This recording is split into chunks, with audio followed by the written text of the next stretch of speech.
Hello and welcome to the show. Today my guest is Richard L. Foxe, and Richard L. Foxe is the author of this book called Expressions of a Nightmare. And he is here today on the show with me to discuss some of the secrets that he didn't talk about the last time he was here on the show. So welcome to the show, Richard. Hello, how are you doing today? I'm doing fine, Richard. Now, this book of yours, Expression of a Nightmare, it is a really excellent book. I have read this book several times. And if you have not read this book, I advise you to go out and get a copy of this book because it is an excellent book to read. Before we get started, I just wanted to say Happy New Year, everyone. You know, 2014, wow, it is finally here. So I just want everyone in the TV audience to know Happy New Year. And it was sad because we lost a lot of people along the way from last year. So before we start this show, I want to give a shout out to Nelson Mandela. That's the way I was so sorry to hear that, but I'm giving a shout out to him on this show today.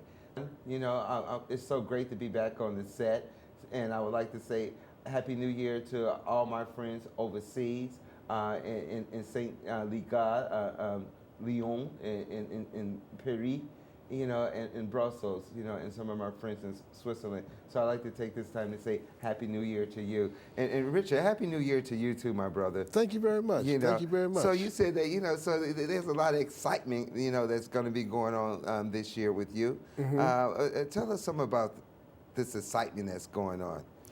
Well, I'm looking forward to possibly becoming married this year. I'm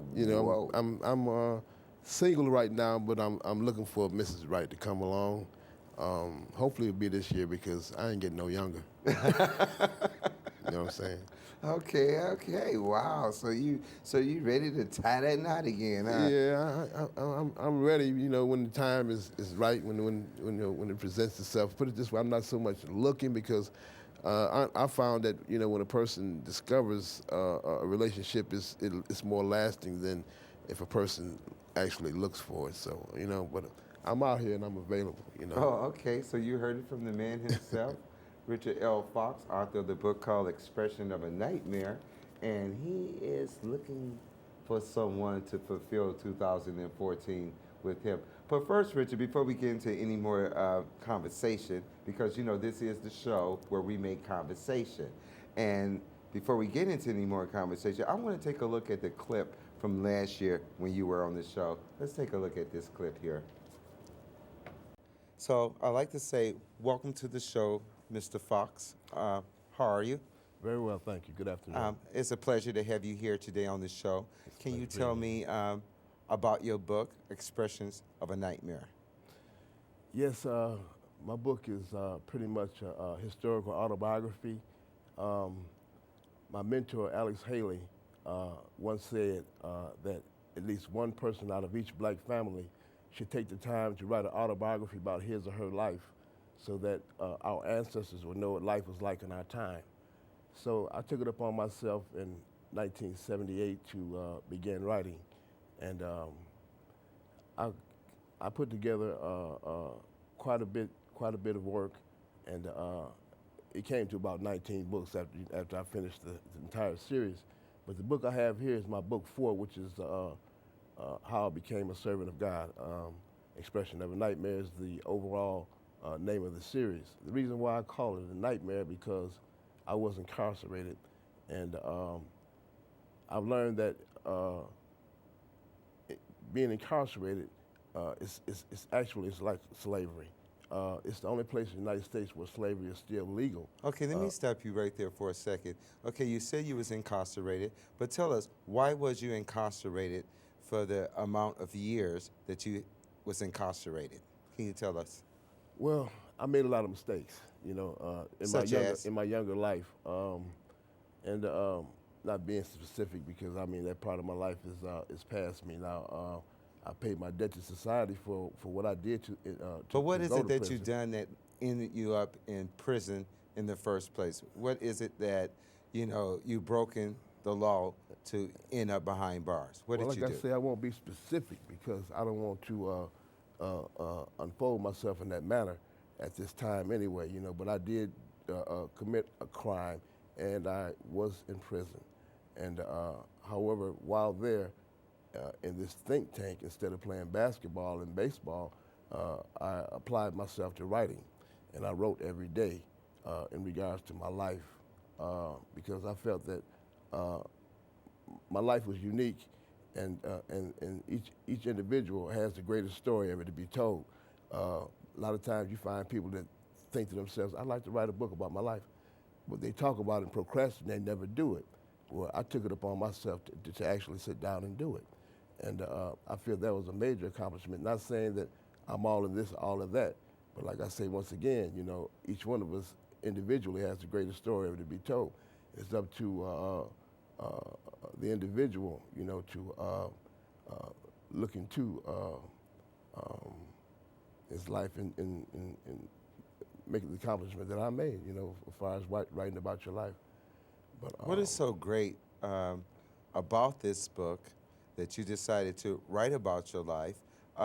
What is so great about this book that you wanted to share with other people concerning the things that you've done in your life? Okay. What I wanted to share with other people is that there was a point in my life, in my early younger years, that I had a void, a spiritual void in my life, and I had a lot of questions regarding who I was and who God was and whatnot. And by not having the answers to those questions, I ran into a lot of stumbling blocks, which started me off in my criminal career. But after I went to prison in 1976, I had a spiritual awakening when I came into the knowledge of Islam. However, I was practicing Christianity, and the book depicts on why I made the conversion from Christianity to Islam, and I'm very happy with it. And why was that? You made the conversion. You went from being a Christian to going to being a Muslim. Why did you decide, or why did you feel during your life, at that point of your life, that you decided to switch from Christianity to Muslim? So, because I take it that you were probably Christian before you got into trouble, and then after you became into trouble, you turned around and you become Muslim. So let's talk about that. Let's talk about this conversion from Christianity to Muslim. Let's elaborate on that a little bit for me. Okay. First of all, I had always believed in God with all my heart and all my mind, but I didn't know the right avenue to take. I'd always been told that Jesus was a Caucasian, blonde-haired, blue-eyed Caucasian male, and that he gave his life up for the entire scope of humanity that would come after him. But after I learned about Islam and how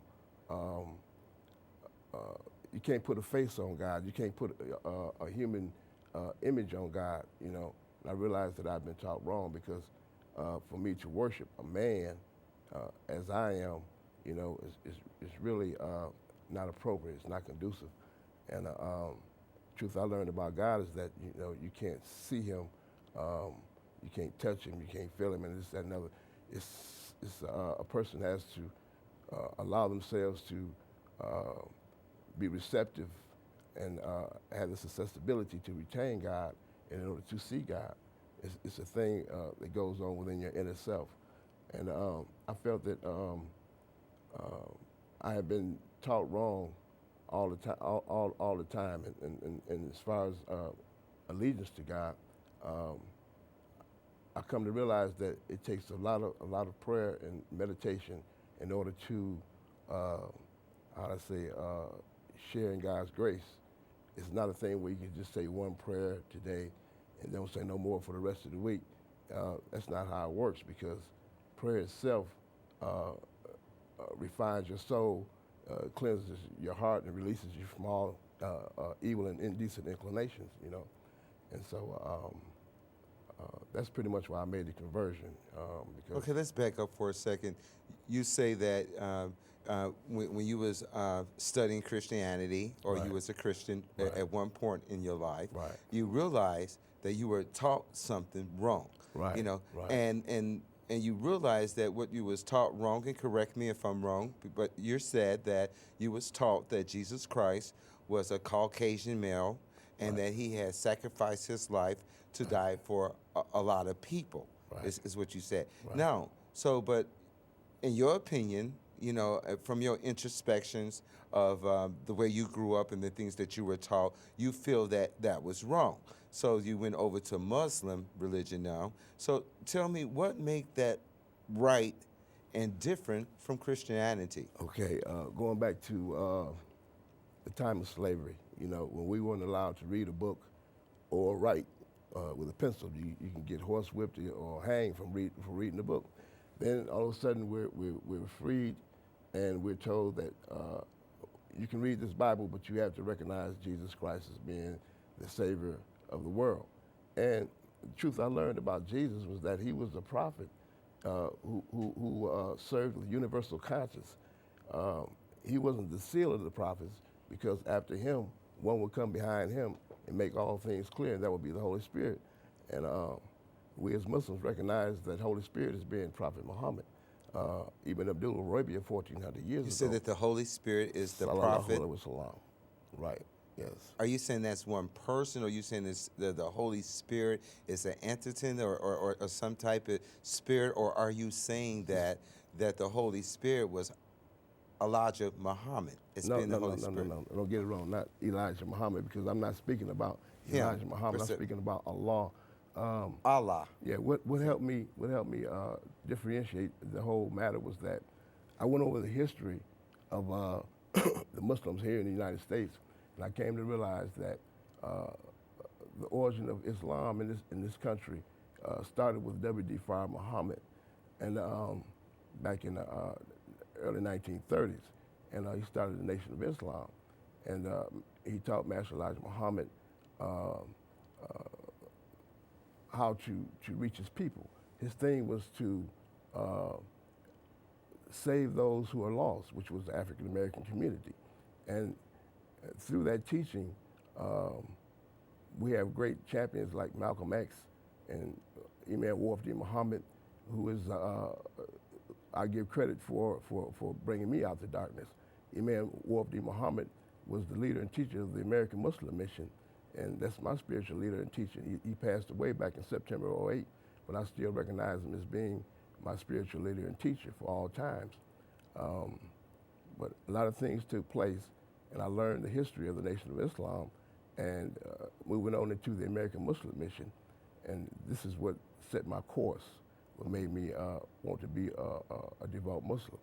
Instead of a Christian. Right. Because and you begin in this journey when you was incarcerated. Right, I was 24 years old. You was 24 years Right. old. I'm 61 now. 61 now. Let's talk a little bit about you being in prison. The doors have closed now, so now you actually here in prison. Can you Right. tell me what was like being in prison on your first day? Now, what was it like that first day of being in prison?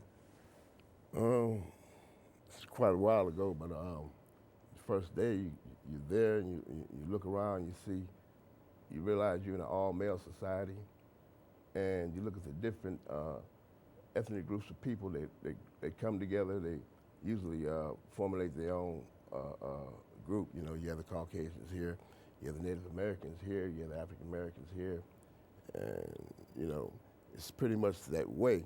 But now and then, you find a person that might intermingle with different groups. But basically, when you go into chow hall, you see like Caucasians on this side, African Americans, Native Americans, Asians. Okay, let's just take it. people of Okay, color. we have a whole group of people from different cultures, Right. sharing the same prison. Right. But what was it actually like for you to be you're young, 24 years old, you have committed this crime, and now you find yourself behind bars for so many years, though. Right. So you had to think something. What was going on through your mind that you were in prison with no way to escape, I finally messed up now. Now I really got to do the time, though. So what was going through your mind? How was it that you was going to get through this, though? Or was anything going through your mind far as like, suicide? I hear that a lot of people who go to prison feel like killing themselves or, or That's a good exactly question. That's a good what was question. going on? What came into my mind is that I was raised to have faith in God. My people raised me to have faith in God. And that was the point in my life to where, like I said, I had a spiritual awakening. I felt that this is a good time for me to try to understand my spirituality, and because I felt that it would be enough to see me through, which it turned out to be, enough to see me through, and move on just like I'm here today. Had it not been for the grace and mercy of God, I would not be here today. I would have probably done something foolhardy and probably wouldn't even be alive tonight. But following the precepts of the teachings, I'm still here. That's pretty much what was going through my mind as far as survival is concerned. To maintain my faith and belief in God, and to try to be a better human being, and to have love for my fellow brother man. Mm-hmm. You talked about in your book the first day, after, being in court, standing there, the judge is getting ready to sentence you. You stated in your book that you didn't turn around to look to see if anyone was there for you because you just felt that no one from your family or friends was going to be there in court to see about you. Right. Tell me a little bit about that. How did you feel? Well, I felt kind of abandoned and whatnot, but like I say, this is before I became spiritually enlightened. I was living in a hit and miss world, with nothing definite. And when you say hit and miss world, hit or miss. What other things are you referring to? I'm referring to pretty much in a criminal way because, you wake up, each day as a criminal. Okay, looking to hit a lick. Okay, okay, you said in a criminal way. Right. Okay, so for some of us don't know about criminals and we don't know about the things that some criminals do. So you would have to explain to us the things that you done in a criminal way. Right. Tell us about that. Well, in that mindset, you wake up with the thought of what they call hitting a lick. Either you hit it or you miss it. See what I'm saying? That's the hit or miss world I was speaking about. See what I'm saying? But once you become a person of faith, it's no more hit or miss. Because you have a belief, a concrete belief in something that you consider to be sincere and it's close to your heart, and you treat it very, very special. Okay. Opposed to having the type of mindset that don't have no morals, no principles, don't respect people's property, don't respect other individuals. That's what I call the hit and miss world. Take me inside of the prison walls and tell me about the people that you met or came across that one way or another either convinced you or influenced you to become a Muslim. And how has that changed your life around? Okay, that's a good question. I would say that I didn't really practice Christianity to the extent that I practiced Islam, because coming up, like I say, we used to go to church when we were younger and everything. We never had no definite discipline with it though. But once I came into the knowledge of the wisdom of the divine mind in Islam, one thing about Islam, it requires quite a bit of prayer, 5 prayers a day. Now, if I'm offering 5 prayers a day, I don't have time to be nowhere into any mischief, doing anything wrong, because my attention is focused on the Most High. I'm in prayer. And another thing is that it taught me that the best thing for me to do is to allow myself to be associated with people who are of my same mindset, because association breeds simulation. And a lot of times I would assimilate with non-believing people on the strength that I could persuade them to become believing people, because it enriched my life so much, that I wanted to share it, with other individuals, other people, But the difference basically is that,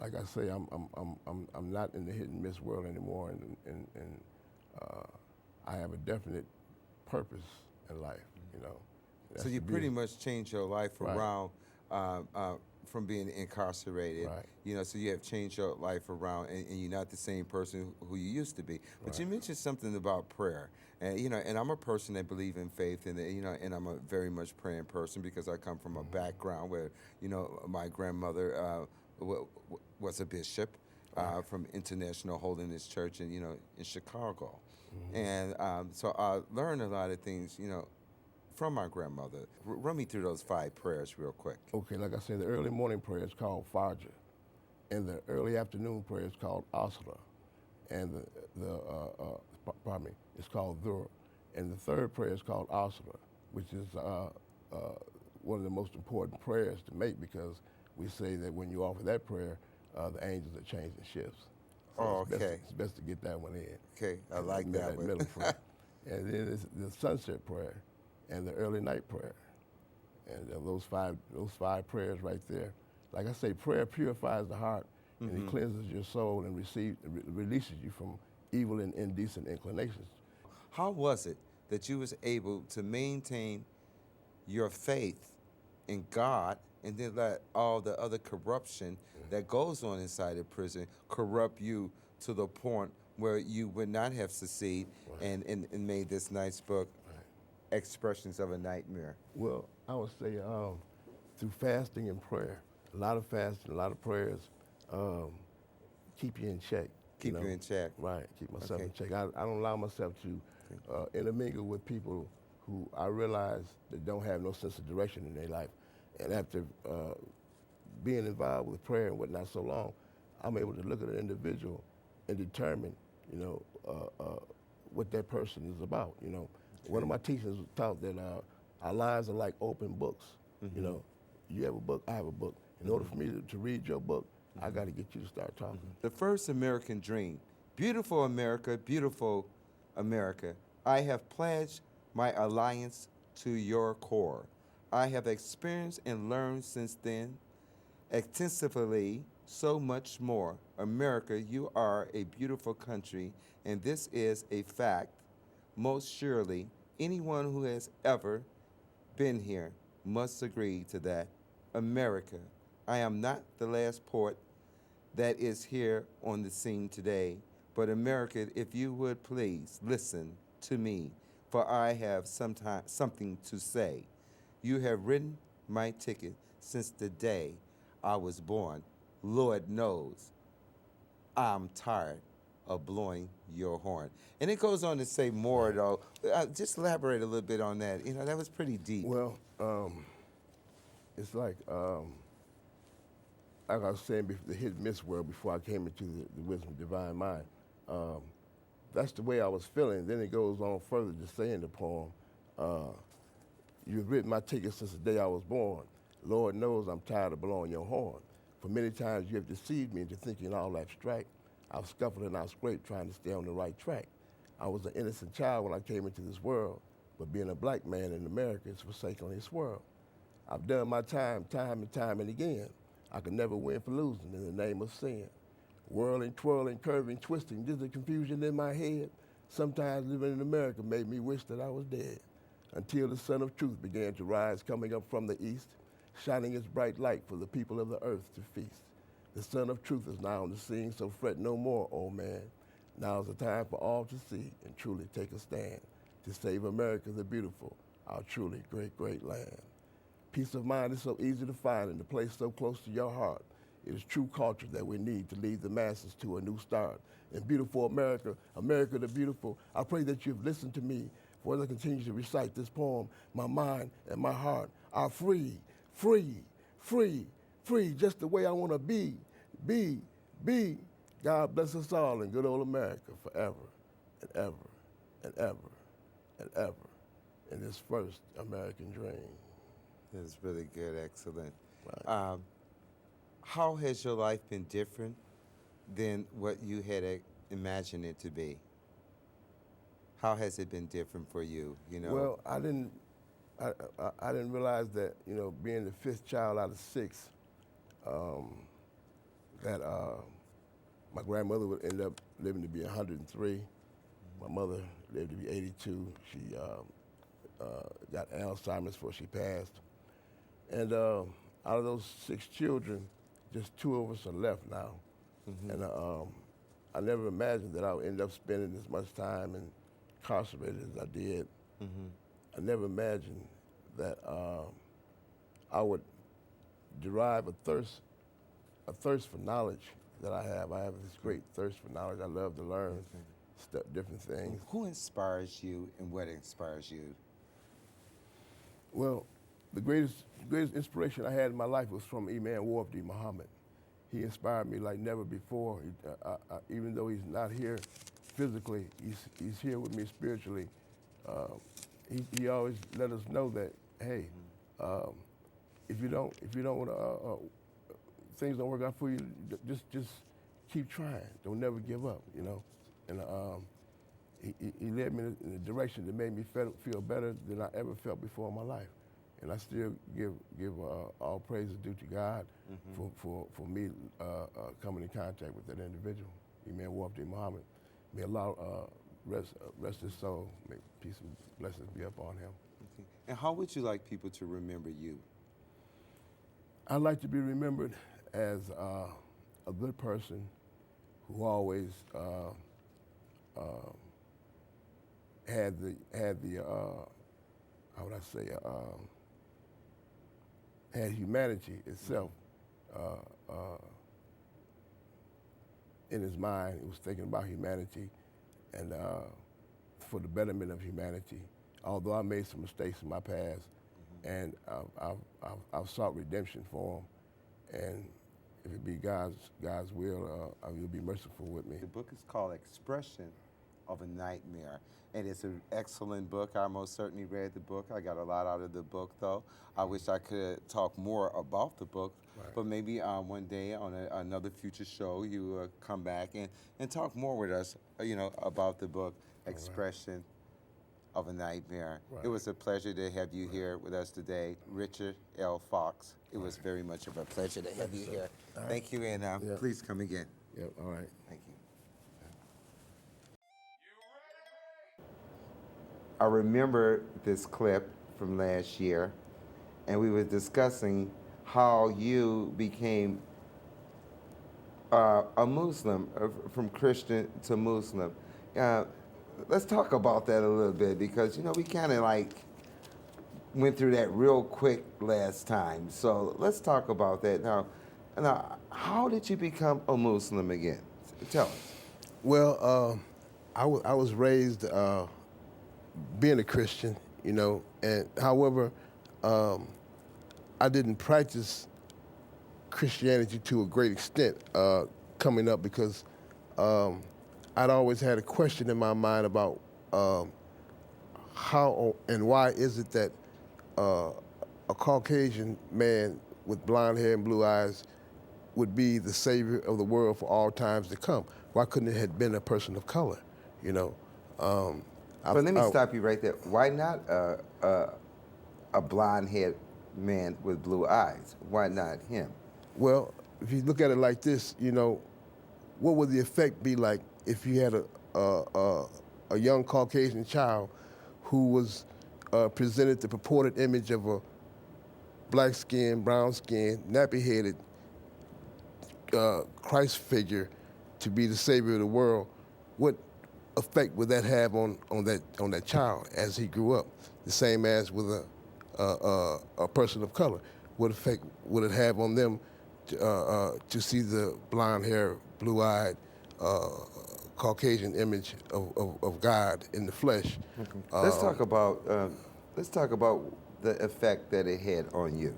What kind of effect did it have on you? It's to present a purported image of a Caucasian with blonde hair and blue eyes would give the implication that the Caucasian race is directly of the family of God. Okay. So that would be a problem for you. Right. That would be a problem to present them as being of the family of God. It's closer than anybody else. Okay. You know. So would you say that they are not the family of God? I mean, we're all the family of God, but that would present the image of them as being the closest to God, closer than we are. Than any other nationality. Right, right. Because I'm one of those people right. that believe I'm superior. I'm over. Yeah. You know. Because so. I believe we all come from the same race, and that's right. the human race. I so believe. we all come from the human race. I believe there's only one race of people. One race. That's the human race. I'm not in the color. So let's get back to this a little bit though, because you talk about this in your book too. Mm-hmm. And so you said that you grew up believing that Jesus or God was a white man with blonde hair and blue eyes. Okay, don't get me wrong. I didn't say I believed it. I was. Speak up, can you? I'm not saying that I believed it, but I was exposed to it, so much to the degree that it kind of moved me away from faith, in a sense, until I heard the knowledge of Islam, until I heard about Allah. Okay, and so that's what kind of made you make the change. That's what made me make the conversion when I realized from Christian to being a Muslim. Right. Oh, okay. Okay. That's when I learned about the true essence of God itself, because I realized that God is not something that you can see with your physical flesh eye or touch with your physical flesh hand, and that a person has to allow themselves to be receptive and have this accessibility to feel God in your inner soul. That's as close as we're gonna know God, to be receptive and have this accessibility to feel Him in your inner soul. Mm-hmm. So you was given an opportunity to do all that in Islamic religion, right? Right. But you wasn't given the opportunity to do that in Christianity? No, because what I come to learn is that in dealing with faith, it requires a lot of prayer and meditation, and because you have to allow yourself to quiet your mind and quiet your heart in order to acquire that accessibility and that receptivity and that accessibility to feel God in your soul, not to just say one prayer or don't pray at all. You don't allow yourself to connect. Okay, tell me, what is the difference between praying in a Christian faith than praying in the Islamic faith? Because to me, praying, when you pray, everybody is praying in a way that they want to pray. But what is so different though? Because I sense from you that Christianity is the wrong way to go, and Islamic is the right way to go. So help me to try to understand, your feelings or your takes on both religion. Try to help me to understand. I say that because Islam is a religion that requires an enormous amount of prayer, a lot of prayer, 5 prayers a day. And the truth I learned is that Muslims are not spooky people, that we're not superstitious people. We build our concepts on what's called sound ideology. So when we speak of Satan, we're not speaking of a physical image in the core of the earth with a pitchfork and tail and like the Christians do. We build our concept on sound ideology. We say that Satan is no more than lies, weak ideas, and wrong thinking. And once you allow lies, weak ideas, and wrong thinking to take birth in your mind, then you can say you got the devil in you. See, because Satan ain't nothing but a liar, a weak idea, and a wrong thought. If you look at it in that sense, then that's more sound than looking at it in some mythological sense. Okay, but what difference does it make? What I'm saying is that Satan is in the Quran, in the Bible, it speaks about how Satan is constantly seeking who he can devour daily, hourly, minute after minute. So offering one prayer a week is not enough armor to combat with Satan, because Satan will. Okay, wait a minute. Let me stop you for a second. Now, you said that one prayer a week. Now, are you trying to say that Christians only pray once a week? No, Or are you saying, because help me to understand this, because I'm not saying that. you're not saying that. No, Okay, so no. tell me, what is it that you're saying? What I'm saying is this: the fact that it's instituted in Islam that we offer 5 a day, because that's what's required to combat. For Islamic people, praying 5 times a day is what required for your religion. Right. Okay, so how do you know that? Okay, one could argue that. Okay, you say that praying 5 times a year is required for your religion. A day. A day. Right. Okay, I'm sorry. 5 times a day. Praying 5 times a day Right. is required for your religion. Right. Now, there's some Christians can argue the fact that they pray all day, and that's required for their religion. That's a good thing. Well, actually, But what is the difference between the two? It doesn't matter if you pray 5 minutes or you pray 10 minutes or you pray 5 times a day or you pray 10 times a day or you don't pray at all during the day. Because I'm really trying to, to understand it. What difference does it make whether you pray 5 or 10 minutes more than someone else? Because, with me, I feel that to pray, it doesn't matter how long you pray as long as you pray to God.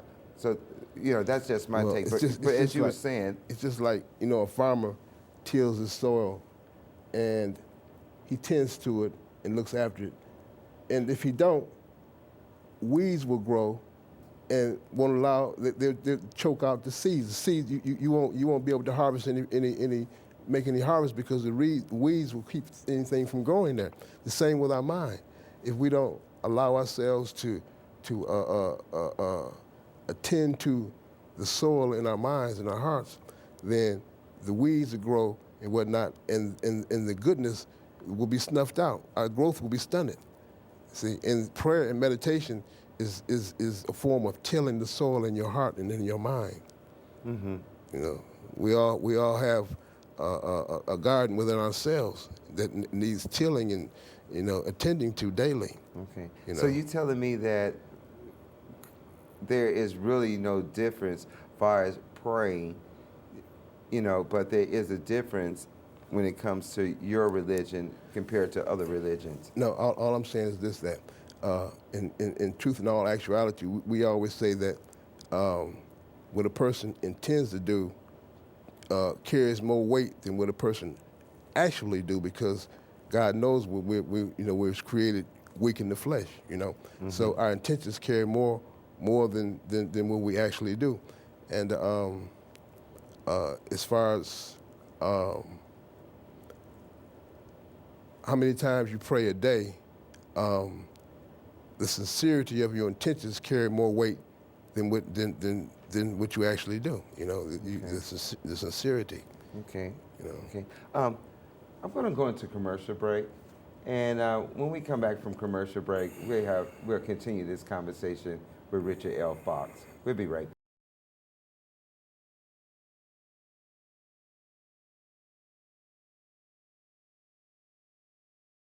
You're watching the Lattimore Show.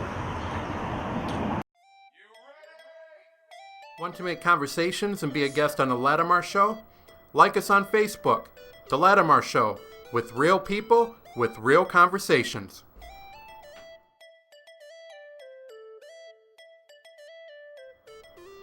Are you a real person with a real conversation and like to be a guest on The Lattimore Show? Then find us on Facebook, The Lattimore Show, with real people, with real conversations. Yeah, we're watching the Lattimore Show. Yell it. We're watching the Lattimore Show. You're watching the Lattimore Show. Hello, welcome back. Hey, I'm sitting here and I'm making conversation with my friend here, Richard L. Foxe. He's the author of the book called Expressions of a Nightmare. So we were just sitting here making some conversation before we went to commercial break, though. And so, Richard, that was an excellent poem that you recited to us on the show today. So, my brother, I want to ask you, what do you expect, or what do you hope for this 2014? You know, this new year. Is there anything that you hope to see change in 2014, or you hope to see something gets better in 2014? Well, actually, overall, I look to see race relations become better in 2014 among all Americans, because we're all Americans. There's no need for one race of people to feel that they're superior over anybody else. Like the Beatles once said, we all live in a yellow submarine. Let's all join hands. Let's all be brothers and sisters to one another. And because in the Quran, it states that God created us in nations and tribes, not so that we may despise one another, but that we should love one another, you know? So we should let love be our thing for 2014 and try to be more helpful and more caring towards one another.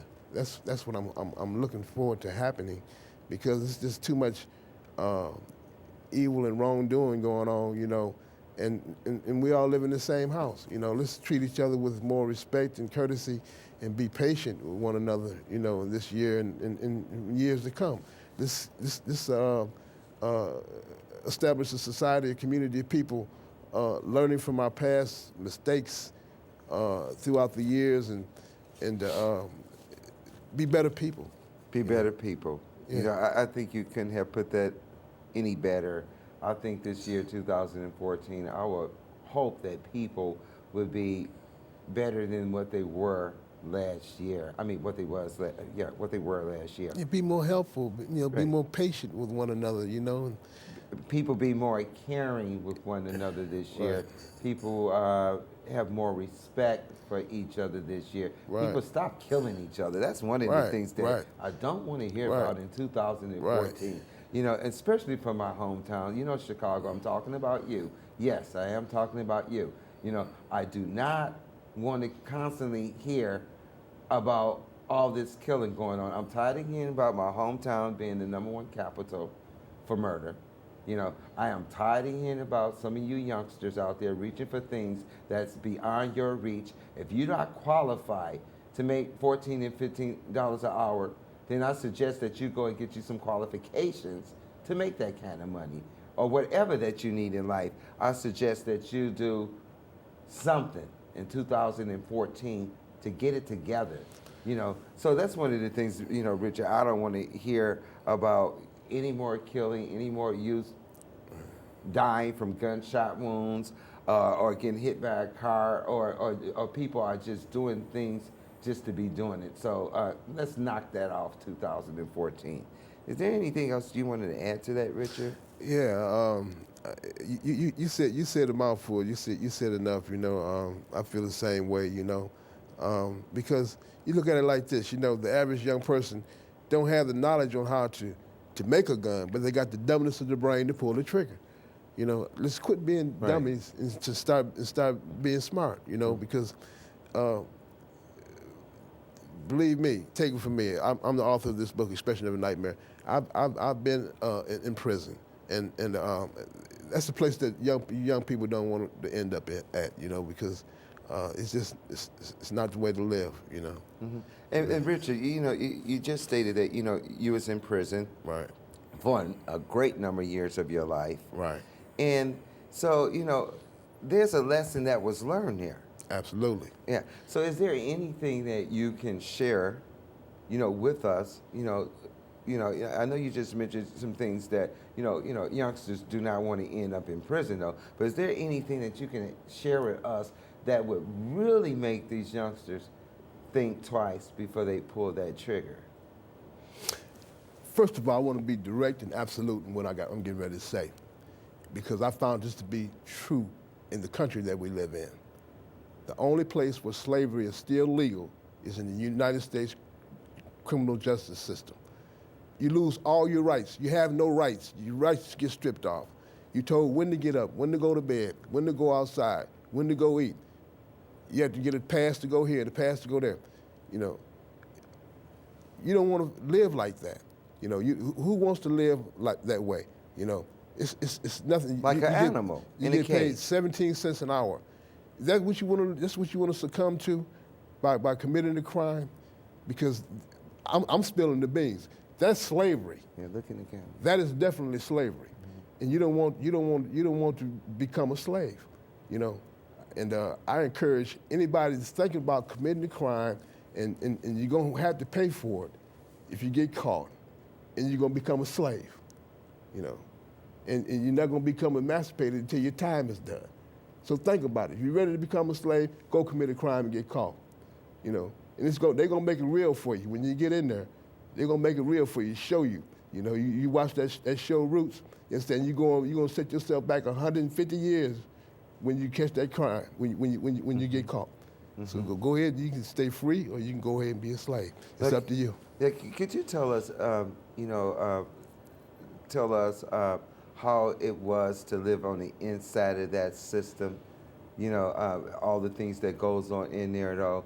Maybe that might help someone if they can hear about a little bit more of some of the things that goes on in prison, where they would think twice, because this is not the place that you want to be. Absolutely, because you know, once upon a time back in the 60s, they was experimenting in prison, trying to have different rehabilitation programs set up to try to halfway help a person when they get out. But now it's set up in these prisons, they don't have nothing for you to do. You just loafing around all day. You got cable TV to watch, you know, and there's no work for you to do. It's a little menial kitchen job or something. No type of vocational training that you could apply to yourself. In other words, all they're getting out of you is a pound of flesh, you know.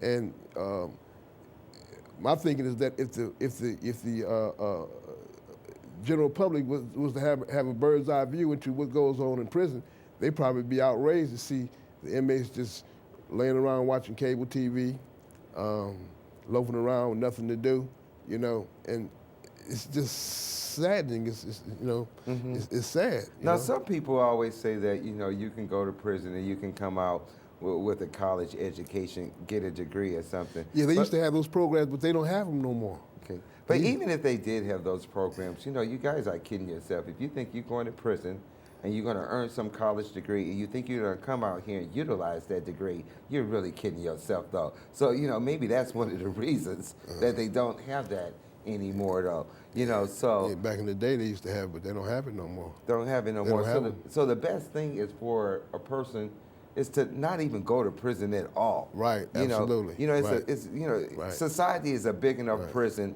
as it is. You know, being on the outside. Let's keep that straight. You know. But, you know, to go to prison and go on the inside of prison, you know, people messing with you, you know, people picking fights with you, you know, people, like you say, Richard, don't have nothing better to do but sit there until the time goes by. My advice is to young people is to seek a great education. You know, find a field that you would like to go off into and apply yourself to it. Commit yourself to it, dedicate yourself to it, believe it, conceive it, and achieve it. I like that. Say that one more time. Believe it, conceive it, and achieve it. Now tell them that out there one more time. Believe it, conceive it, and achieve it. You can do it. That's right, you can do it. All of us have the same faculties. You know, people like, they want to be somebody else. You can be somebody else. You have the same faculties. If you want to be as great as Michael Jordan is in basketball, you have the same faculties that he has. All you have to develop yourself to that capacity, and you can be as great. Use that developmental capacity of yours, because it's a great thing. Right. It's really now, a great Richard, thing. back to your book, though. If someone wanted to, and I want to show your book one more time. Richard's book is called Expressions of a Nightmare. Now, if someone wanted to get a copy of this book, Richard, where could they go to get a copy of this book? Amazon.com. You can go to the Author House bookstore, authorhouse.com. It's on 125 different websites in the United States. But Barnes & Noble, it's available out there, you know. Okay. Is there any direct number where anyone can call you or call your people that work along with you if they wanted to get a copy of this book right away? Is there a number where they can call and order the book? Well, they can. Well, Barnes and Noble would be pretty much the best shop. Amazon.com, Barnes and Noble. Okay. Okay. You know, Richard, you know, it's always a pleasure to have you here on the show, and sit back and recapture the things that's in this great book called Expressions of a Nightmare by Author Richard L. Foxe. It is definitely a good book. So if you don't have a copy of this book, I advise you to get a copy, of this book. So Richard, tell me, what else is going on with you for 2014? Well, I want to do some more writing because that's something I really enjoy. It relaxes me when I am writing. Looking forward to this spring, maybe finding me a nice secluded area where I can sit down and let my thoughts flow and make it happen again. Okay. I'm pretty much at my best when I'm being creative, when I'm using my creativity. I'm so grateful and thankful to God for the gift of memory and allowing me to be able to express my emotions into words and put it on paper and such, and give me such good verbal skills on my readings and whatnot, and I'm just overall thankful and blessed. Okay. Okay, my brother, that sounds real good. I'm also grateful for this 2014, and I also feel that I'm very blessed, and I feel that, the world is still here, so the world is still blessed, so because Right, it's still here, Absolutely. and when you get all those things done, because I know you have a lot of engagements to attend to this year. It's always a pleasure to have you here, on the show. And I want to say, please come back again, my brother, and talk with us more. Ladies and gentlemen, that was Richard L. Foxe, author of the book called Expressions of a Nightmare on the show. That's all the time that we have right now for the Lattimore Show. So I would like to